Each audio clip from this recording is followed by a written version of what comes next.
Good morning. I'm Dr. Lydia, and we are Independence First United Methodist Church.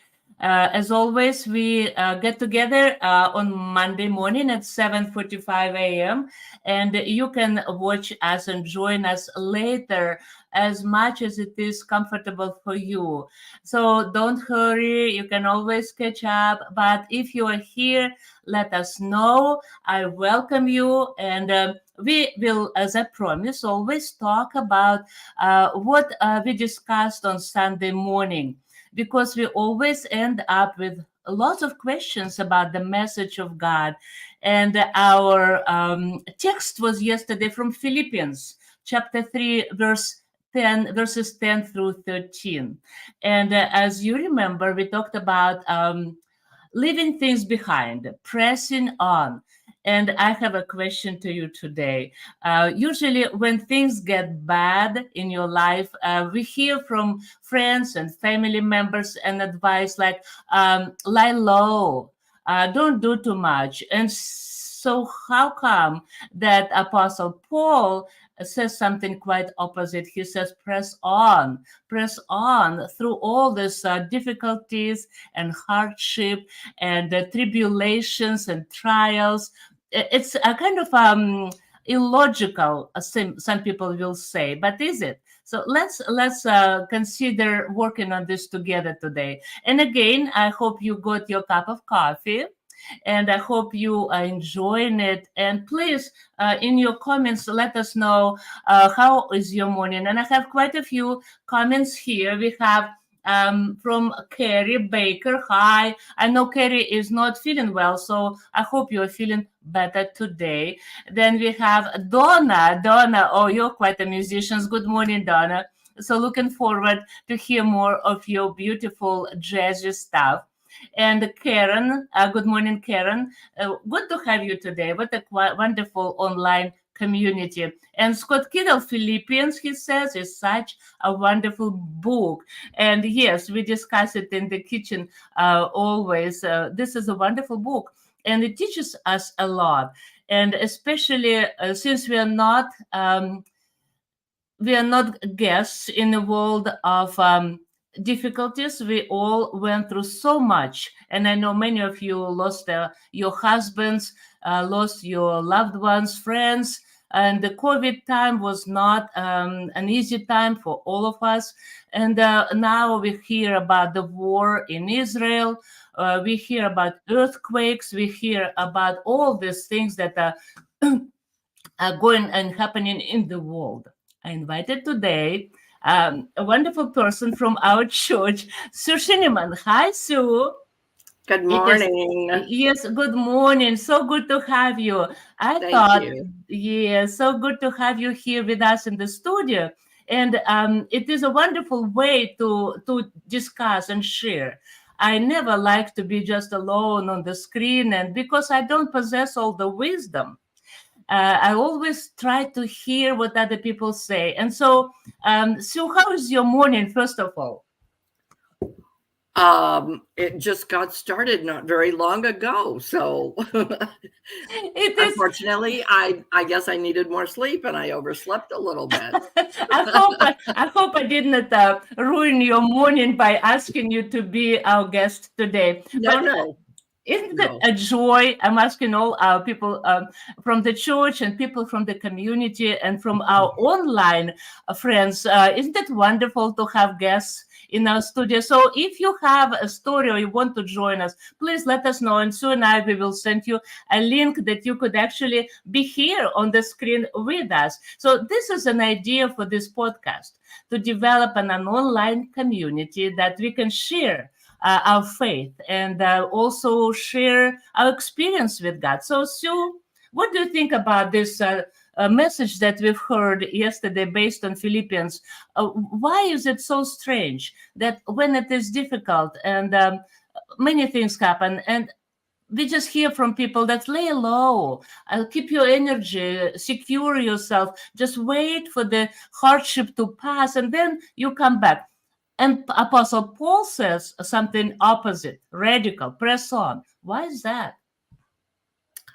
Well, because if you lay low, you're not growing, you're not giving up anything.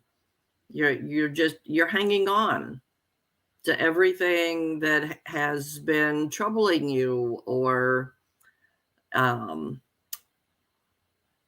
that's bothering you, that's weighing you down.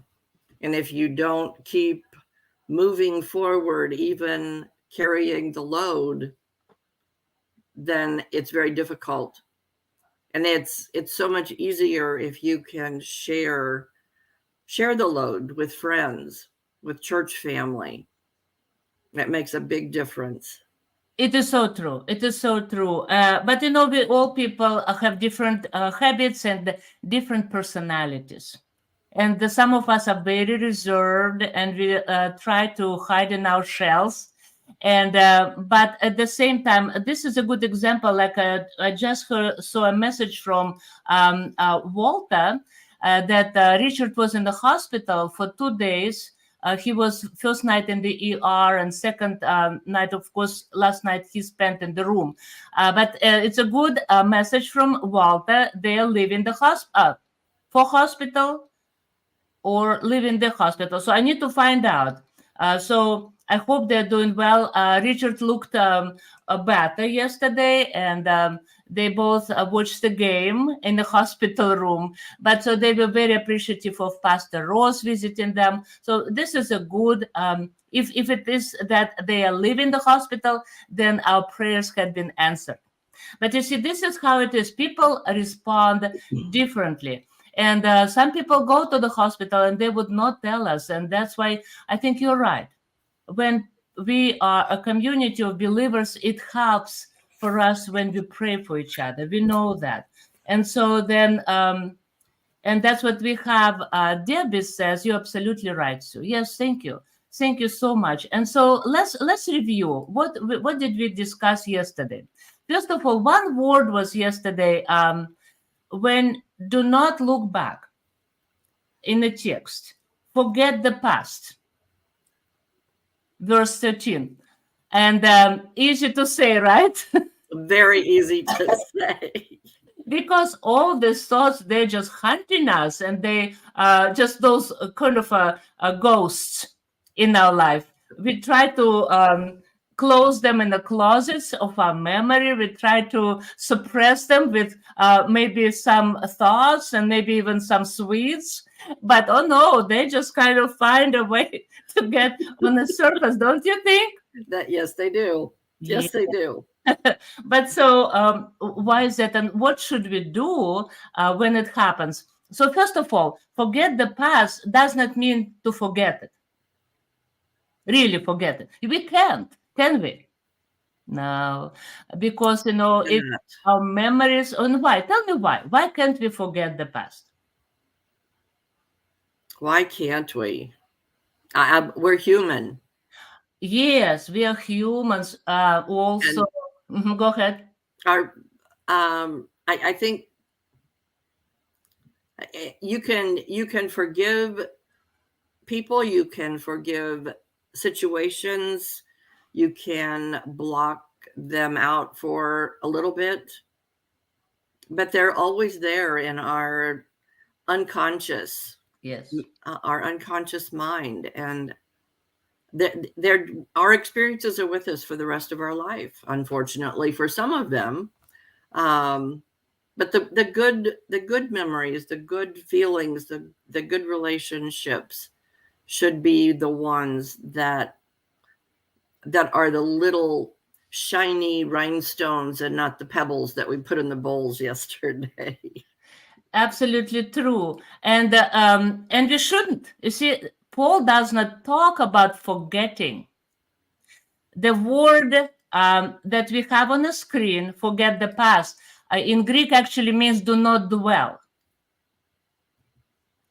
God gave us a gift of remembering. So that's God's gift. We cannot forget. And that's what I think we will deceive ourselves. Well, we say, I forgot. No, we will never forget. But do not dwell. It's a different connotation, don't you think? It's absolutely different. So when we dwell, what happens when we dwell? Well, it just it keeps getting bigger and bigger inside of us if we dwell on the past or we dwell on the negative, and then it floods over into our experiences with other people and how we Very live true. our lives. And then Very true. sometimes we do hide under a big rock, or we put up the wall in front of us and we hide behind the wall. And Yeah. it's like, yes, I want to be your friend and I want to help you, but you can't come in this space where I am behind the Yes. wall. It's like not just guarding our space, but putting a lock and maybe putting like a physical guards, with the ammunition and the weapon that do not allow other people. We can be quite aggressive even when we protect our boundaries. But unfortunately, we do it when sometimes it's not necessary. But when it is necessary, we keep our guards down. So we are humans. So sometimes we trust some people who we shouldn't trust. We trust too much. In other cases, when people are very trustworthy, like Christian people in the church, and then we just keep our guards up because we people are so much on alert when it comes to church now, and no wonder. That's why we talked about Philippians, because people, of course, hear about persecution and the whole society now not favoring the church. But that's what I put on the screen. The word forgetting in Philippians means dismissing from the mind or pay no attention to. So yes, it will be there. But, because Apostle Paul talks about racing forward. And that's what I think our goal for this even podcast, and especially for our church, Independence First Church, is a race toward God, toward eternity. But so tell me, is it a marathon or it's a sprint? It's both. I love you. It's a sprint because we have to be able to keep going. Okay. But it's a marathon because it's the race of life.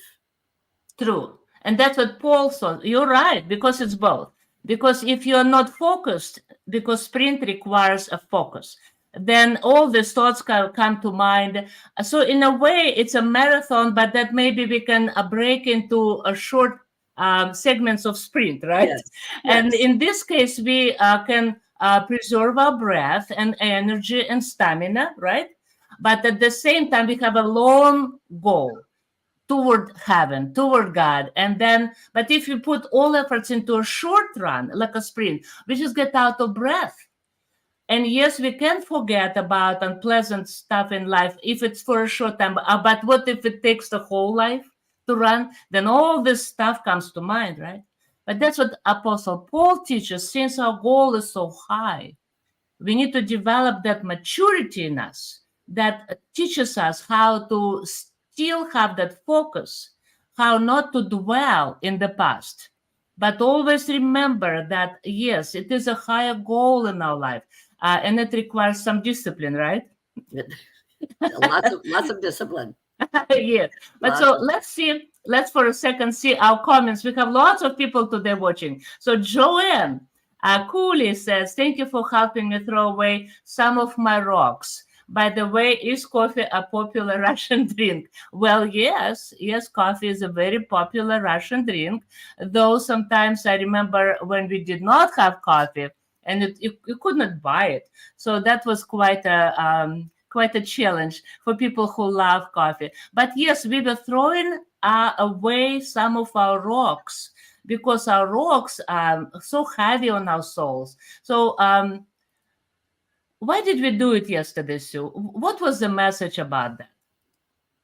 I feel like it was personally acknowledging the whatever it is. I can't put a specific on it because there's so many different aspects of why we carry those rocks with us. Yeah. But it's acknowledging the issues, the situations, the people, and for us to decide to make a personal decision that we have to let go of them because it's not healthy. It's not physically healthy for us. It's not spiritually healthy for us to hang on. And we can just keep throwing the rocks in the bag. And eventually it's going to pull us over if we don't release some of them. Yeah, and that's what I think. You see, since this podcast is about learning how to develop some rituals. So that's what we did yesterday. We tried the ritual of taking these rocks out of our memories and throwing them out, giving them away to God, not just simply throwing them away, but trusting them to God, that God will take care of them, all this heaviness. And that's what I think Joanne was thanking us for. Also, let's review some other comments here. It can be difficult to forget the past if it's particularly painful. Yes, Scott. It is. It's very hard. Each of us knows, right? And then maybe the time will come that when some of our viewers and maybe you, Sue, could talk about it. What was a particular moment in our life that we just could not let it go? It's hard. Debbie says we need to build on our experiences, turn tragedy to moving forward with more strength. Yes, thank you, Debbie. And then Donna Rekitke, the past has influenced the future and sometimes still is. Yes, you see, we can't just throw it away. We can't, plus, that's what Apostle Paul is talking about, that it's not about forgetting, not dwelling, but the reason God makes us to remember that what you said, Sue, we grow out of them. We, in a way, change. We transform into a person who is determined to do the right things, who is determined to do well, do good, serve God, love our neighbor. It's kind of it sounds easy. Sounds easy, right? I wake up, I have a cup of coffee, I will be good whole day. Oops. And then something happens, right? Traffic on the road. Some people show you certain gestures from their cars, and then, or they cut in front of you, and you hardly avoid an accident. And so then your irritation starts building up, right? And that's part of that. So you could bring that irritation to work, you could bring this irritation to home, and instead of talking to your spouse, you just kind of short and maybe even make comments that. So what do? You continue that vicious cycle, right? But instead, yeah, we did not forget what happened in the morning, but we do not dwell there. We learn that habit, experience helps us to develop this ritual that maybe before we open the door of the house, we just like mentally throw away that rock of irritation. And then everybody has different personalities, like you said. So then maybe one person reacts with irritation to this situation, another one starts feeling as a victim. Oh, it happens to me again, right? But that's what I thought that this message is amazing, because if you look at another piece, holding onto emotions like bitterness and unforgiveness can slow us down and even keep us locked in the past. Again, you see, it's different, right? So remembering is one thing, but dwelling there, being locked, like being in prison. And remember, Apostle Paul was in prison.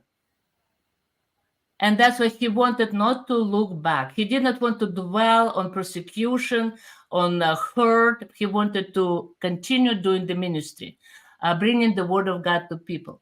Rehearsing conflicts and rehashing hurtful episodes will only open old wounds. Oh my. So tell me, don't we all, and maybe I'm the only one who rehearses these conversations when they happen. I sometimes wake up and my mind is like, how could I do it different? Or why did this person say this thing? So did it happen to you? Oh, never. I love you. That's great. Yeah, Oh never. my. I was just thinking, like when you said rehearsing, we played those tapes over and over and over in our mind. What could I have said differently? How could I have done something differently? I should have responded this way. And for me, the key is pray about it, give it to God, truly give it to God. Don't take it back.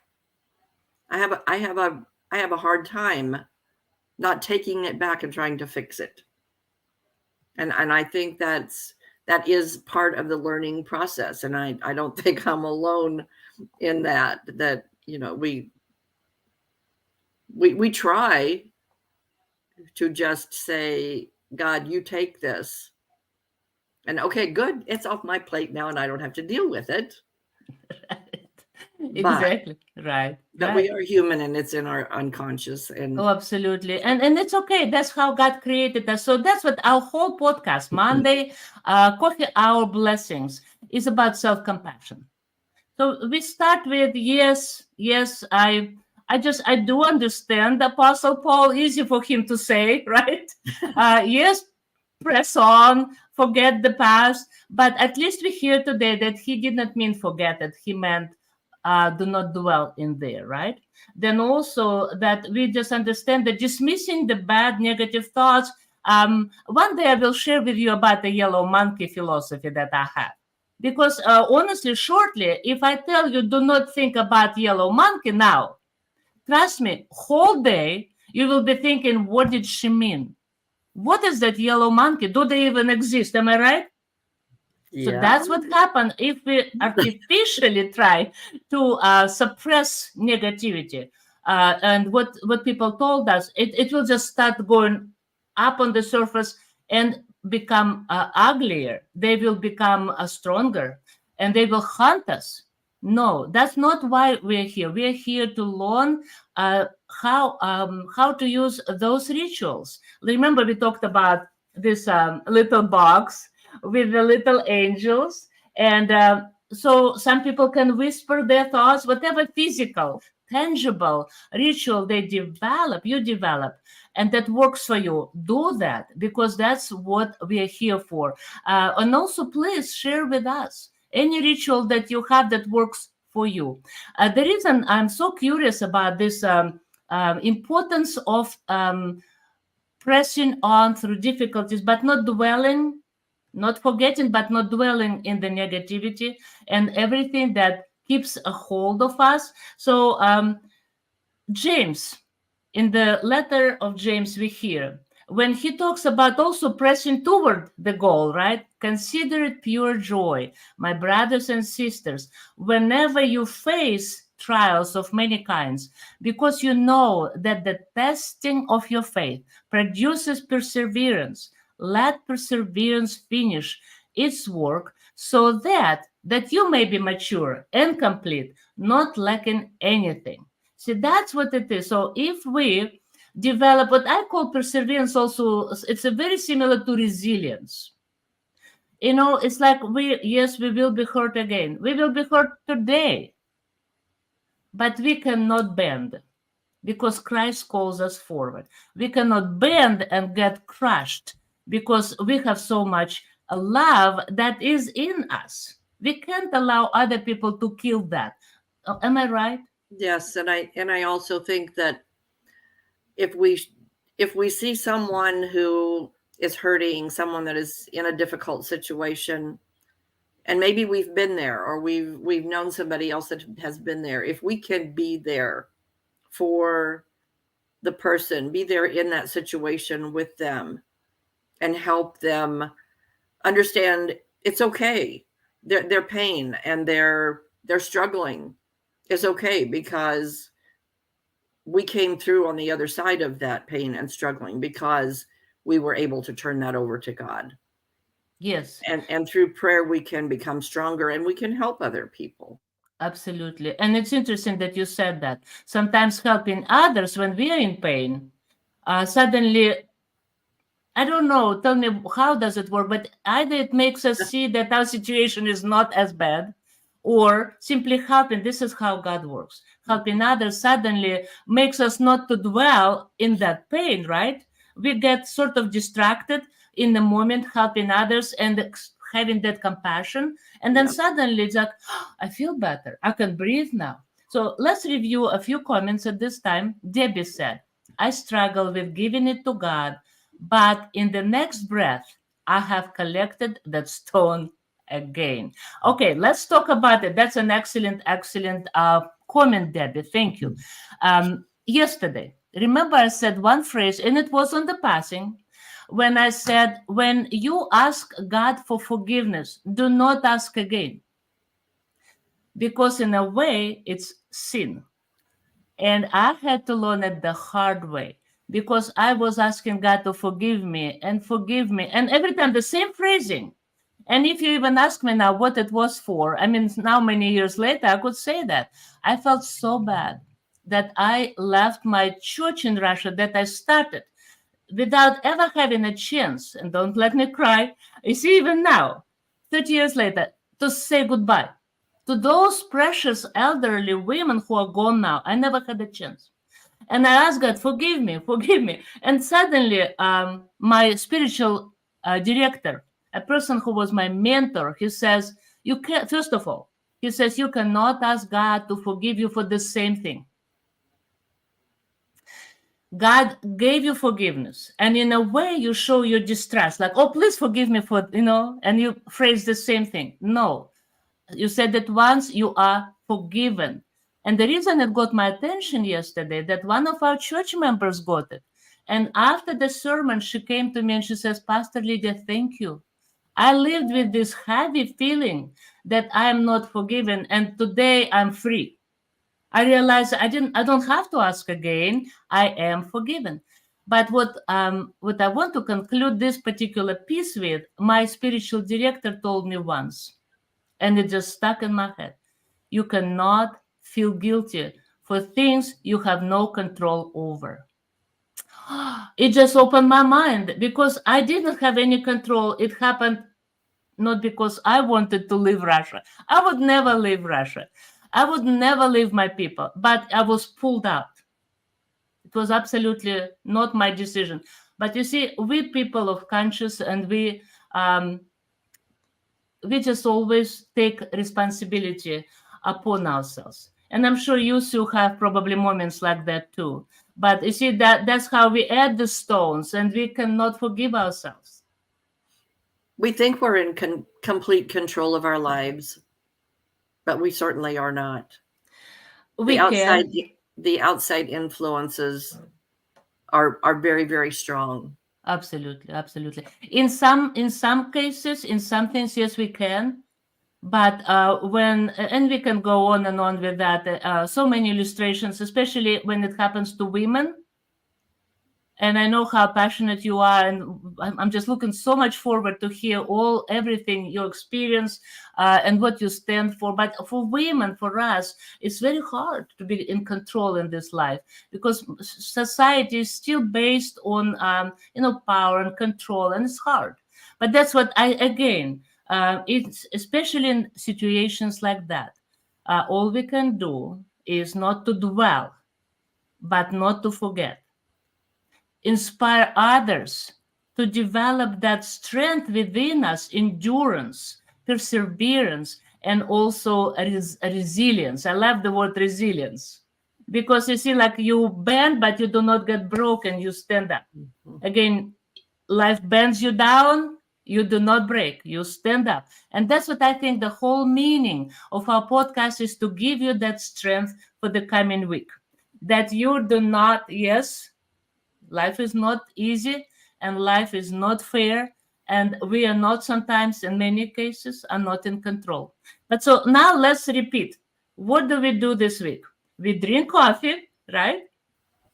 Yay, we have coffee. Thank you. And I forgot my cup in the kitchen. Oh, So here I am ready, and then, oops, thank you, Sue. Because you see, without you, I would be like a fake host today. Where's my coffee? But I know. But also, remember the ritual. Remember, you need to have your own ritual every day. Like everything comes on your plate, sort it out. And now the part that we always promise, meditation, right? Anything before we go into meditations you want to add? My cup says we can do it. Oh, wow. I just noticed that picture. Wow. That's awesome. This picture came from the World War II, right? Yes. Tell us about it, please. Well, it's a symbol of strength for women, and that we will not give up, and we will forge ahead, Yeah. and we will make a difference. Thank you for saying that. Absolutely, very true. And I know I admire American women and all women in the world for the strength, because God gave us a gift to bear a child, to become a mother, like Eve, a mother of the universe, right? So each of us has this gift from God that we are caring, we are loving, and that's why we never break. We bend, but we get up, right? Thank you. Yes, that's that. I like that. Thank you. So now you find yourself in a situation today or during this week until we meet next Monday, when you just feel your heart is racing, everything is collapsing around you. So exercise, meditation. It's called 5-2-1. Let's take a breath. Inhale and exhale. Last time I touched up a little on that meditation. So all you do is look around while breathing evenly and naming out loud 5 things you see. What do you see, Sue? I see, very appropriately, a little needlepoint plaque in front of me that says, "Not to decide is to decide." Wow, not to decide is to, yes, very true. Okay, so one thing. So anything you see, another thing could be a watch, your watch. Another thing could be a window, right? Three. Then you could maybe notice your phone on the desk, 4. And then maybe, let's say, table lamp, desk lamp. Okay, 5. So 5, then 4. Name 5 things you can touch. For example, a surface of, and you can sense it, right? So wood, I can touch wood, a metal of the desk lamp. And so then it could be your hair. You can just, if you lack anything around you, don't panic. Touch my hair, my skin. So 4 things you can touch. Yes, 4 things. Glasses, yes, right? Glasses, you can touch glasses. 3 things you can hear. And say it out loud. I hear the passing car engine, right? I hear my dog barking, for example. I hear a music, soft music playing, 3. And then you name 2 things that you can smell. And you could say, I smell breakfast in the kitchen. I smell my coffee, right? Anything you can smell. And then the last thing, one thing you can taste. And of course, like I talked recently to one of church members, and she said, but I can't taste. I don't have that sensory. So then in this case, try to think about something that you like to eat, something that, whatever it is. So again, 5 things you can name that you see. 4 things you can touch. 3 things you can hear. 2 things you can smell, and 1 thing you can taste. If you are in a situation you don't have any sensory, like say you are like Apostle Paul in prison, imagine them. Imagine things around you that you like, smell that you like. Sometimes I don't smell anything around me, so I just remember the smell of tangerines. when we celebrate New Year in our family. You see, like memories. And then after that, you end up so relaxed. You suddenly realize, oh, I'm centered. The sense of panic is gone. So that's a main goal for our time together, to center. I feel centered just looking at you, Sue. You kind of radiate this sense of peace and comfort and a little humor and laughter. How do you feel? I feel centered today. I do. I really I like that 5-point approach. It makes your mind focus on just that particular task and not allowing it to wander out the window or into the rocks in your bag. Absolutely. Thank you. I think this is this is our Monday coffee hour blessings. And I feel like I was blessed today. It's so good to have you in the studio. And I Thank think you. that, don't you think it's good to be together? So again, we Yeah. are Monday coffee hour blessings. We talked today about Philippians chapter 3, verses 10 to 14. And those of you who do not know the Bible, who never came to church, there is a word of God in this world, the word of God that helps us to center, helps us to find the meaning in this very, very fractured world. And if you're hurting, come to our church on Sunday morning.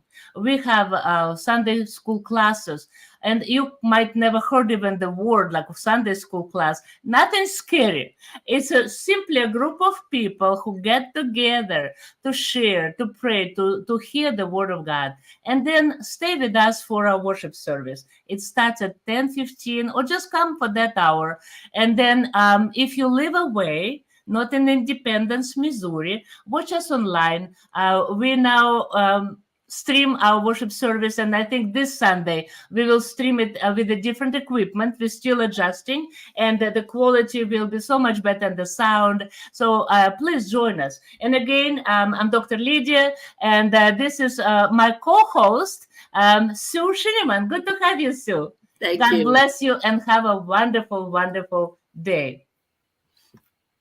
Bye, everybody.